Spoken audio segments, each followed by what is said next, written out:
पुण्यातील बारामतीमध्ये दृश्यम चित्रपटालाही मागे टाकणारा थरार उघडकीस आलाय।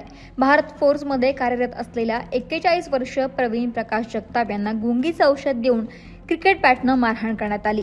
त्यानंतर त्यांना घरातच बांधलेल्या सिमेंटच्या कट्ट्यात पुण्याचा कथित कट रचण्यात आल्याचा आरोप आहे। मात्र 112 वरती आलेल्या एका अज्ञात फोनमुळे हा कथित कट उधळला गेला आणि प्रवीण जगताप यांचा जीव वाचला। माहितीनुसार प्रवीण आणि शर्मिला यांचं सुमारे 10 वर्षांपूर्वी लग्न झालं होतं। त्यांना 2 मुलं देखील आहेत। गेल्या काही दिवसांपासून मात्र दोघांमध्ये कौटुंबिक वाद सुरू असल्याचं तपासातून समोर आलंय। याच वादातून प्रवीण यांच्या हत्येचा कट रचला गेल्याचा संशय आता पोलिसांनी व्यक्त केलाय। पोलीस स्टेशन बारामती सिटी या ठिकाणी गुन्हा क्रमांक 313/2026 हा 5/8/2026 रोजी दाखल झालेला आहे। याच्या 2-3 दिवस अगोदरची घटना आहे दाखल होण्या अगोदरची।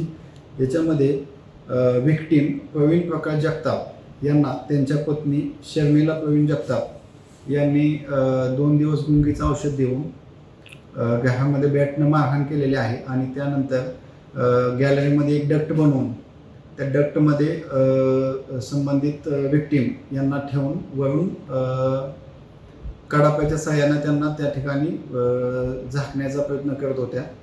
संबंधित माहिती आपल्याला गोपनीय बातमीदाराकडून पोलिसांना माहिती मिळाली। पोलिसांनी तात्काळ घटनास्थळी जात हा जो खुनाचा प्रयत्न होता तो उघड केलेला आहे आणि त्यामध्ये सध्या विक्टीमचा जीव वाचवलेला आहे।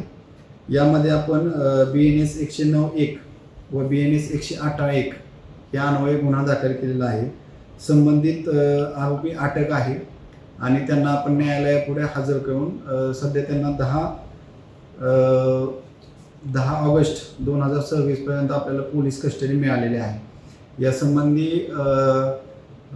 वरिष्ठांच्या मार्गदर्शनाखाली बारामती सिटी पोलीस स्टेशन तपास करत आहेत की हे खून करण्यामागचं खुनाचा प्रयत्नामागं कारण काय होतं, यामध्ये अजून कोण लोक आहेत का, इतर काही साधनं आहेत का, याचा संबंधित तपास बारामती शहर पोलीस करत आहेत। जादू टोण्याचा काय याला अँगल आहे म्हणजे अर्थी ते पुरत होते किंवा ते टाकण्यात असं काय प्रथमदर्शनी आढळलंय का? आणि जर नसेल आढळत तर त्या दृष्टीने तपास करत नाही, आम्ही आता कालच आरोपीला अटक केलेला आहे। आज न्यायालयापुढे हजर करून आरोपीचा आम्हाला 10 तारखेपर्यंत PC मिळालेली आहे। तर त्याबद्दल आम्ही संबंधित आरोपीकडे चौकशी करतो की त्या अनुषंगानं काय आहे का ते चौकशी अंती आपल्याला निष्पन्न होईल ते त्याचा काय अँगल असेल तर। जादू टोण्याचा विषय का? कारण त्याच्या घरात जे कॅलेंडर आढळून आलं आहे त्या कॅलेंडरवरती ज्या तारखा आहेत त्या तारखांवरती रिमार्क आढळलेत, नो रिझल्ट। नेमका मग तपास नेमका कुठल्या दिशेने केला जाणार आहे? नाही, सध्या आम्ही आरोपी अटक केलेला आहे। आरोपीकडे विचारपूस केली जाईल आणि ज्या ह्याच्यामध्ये ज्या शंका आहेत जादू टोण्याच्या संबंधीने त्या संबंधी पूर्ण तपास केला जाईल PCR मध्ये। दरम्यान प्रवीण जगताप यांच्या पत्नी शर्मिला जगताप यांच्यावरती आरोप करण्यात आला असून संबंधित गुन्हाही दाखल करण्यात आलाय।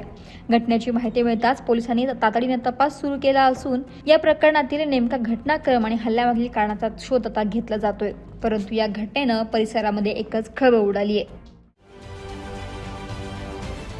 महाराष्ट्रातील सर्व बातम्यांचे विश्वासार्ह व्यासपीठ सकाळच्या सर्व सोशल मीडिया प्लॅटफॉर्मला लाईक, फॉलो आणि सबस्क्राईब करा। तसंच सर्व नोटिफिकेशनसाठी बेल आयकॉन प्रेस करायला विसरू नका।